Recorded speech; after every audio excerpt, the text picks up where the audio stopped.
प्रेम से बोलिए छठी माई की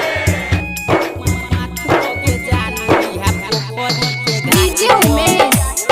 सुखीपुर बाजार रिकॉर्डिंग स्टूडियो गुजरी बाजार। दौरा उठाई के माथ पर जा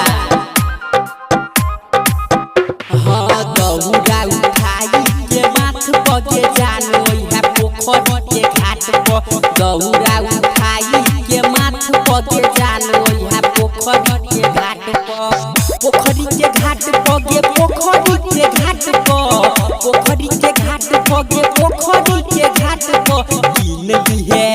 हे गे कीन लिहा नारियल हाट पर गे जानो है पोखरी के घाट पर दौरा उठाई के माथ पर गे जानो है पोखरी के घाट पर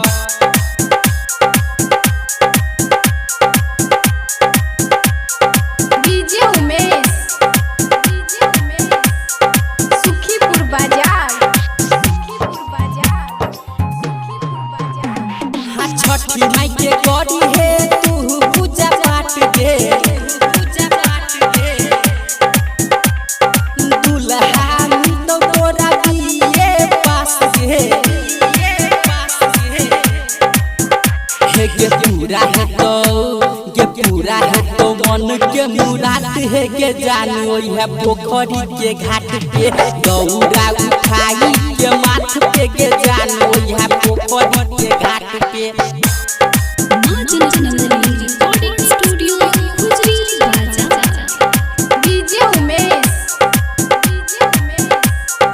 सुखीपुर बाजार हे गे लाल छुर छुरी फराका रवि हे गे लाल छुर छुरी फराका रवि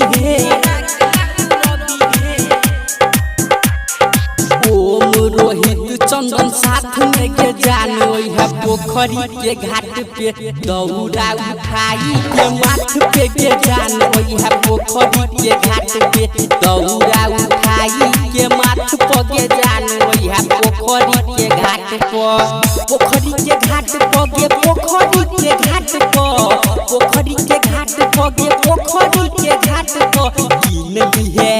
हे गे कीन लिहा नारियल हाट पर गे जानो है पोखरी के घाट पर दौरा उठाई के माथ पर गे जानो है